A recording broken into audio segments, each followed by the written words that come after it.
A lot of people are going to hate that I don't have Fernando Mendoza at 1. But I'm going to be honest with you guys. I'm not 100% sold on Fernando Mendoza. I'm just not. Is it the easy pick for the Raiders? 100%. Raiders, again, they tried the experiment with the veteran quarterbacks. They haven't got their quarterback since Derek Carr. They've been going all around with Jimmy Garoppolo. They tried Geno Smith. Again, this is just the year they got to draft a quarterback. Indiana had this historical year. They were an absolute powerhouse. Obviously, Fernando Mendoza was at the helm as the quarterback. He played absolutely great.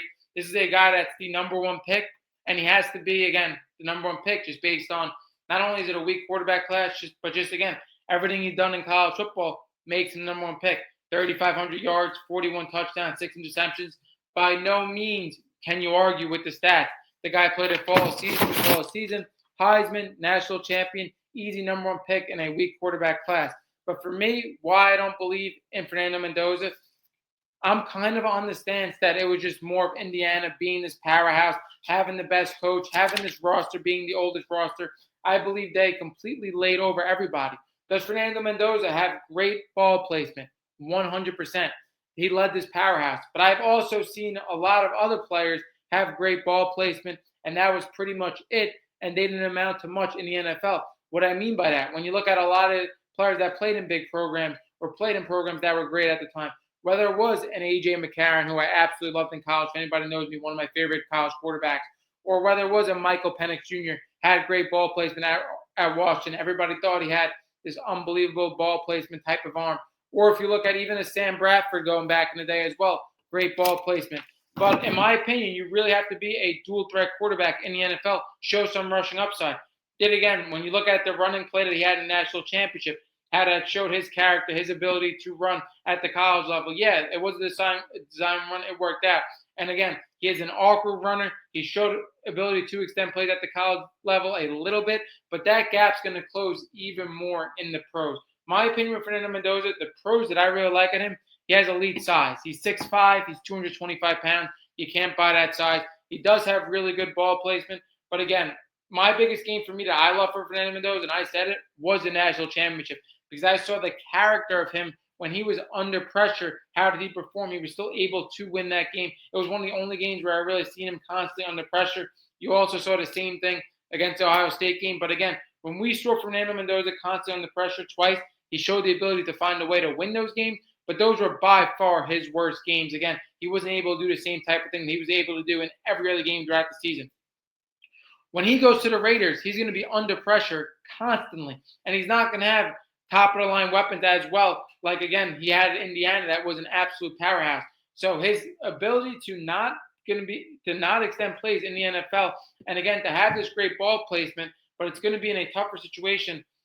I don't like the fit of Fernando Mendoza to the Raiders. Like, is it 100% going to happen? Yes.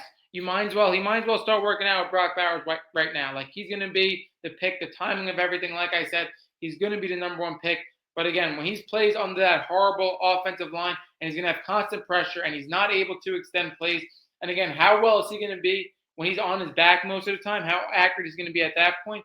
Again, Fernando Mendoza, to me, the biggest thing I love is his size, like I said, and then also his work ethic. Again, he talks about how he has such a great work ethic. I don't know players personally, so I can't judge their work ethic.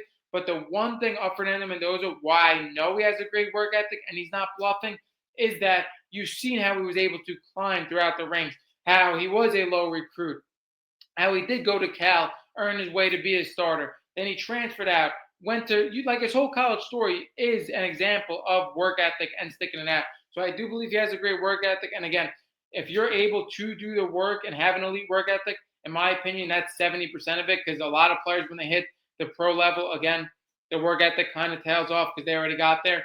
Fernando Mendoza's work ethic's great. His ball placement's really good. And then again, his size is really good. But I just don't think that's going to be enough for the Vegas Raiders at all. I do not think Fernando Mendoza is going to pan out to the extent that a lot of people do. Can he be a really good quarterback in the NFL? Maybe. Can he be a back-end top 10 quarterback at his peak? That's what I think kind of his ceiling is. Kind of like a Jared Goff type of ceiling, which, again, I'm not hating on it. Jared Goff was, again, a first overall pick, but I don't know. Like, is that the ceiling that you're really hoping for is Jared Goff, first overall pick. And then again, I also think it's very similar to Cam Ward last year. He's going to an absolutely horrible situation.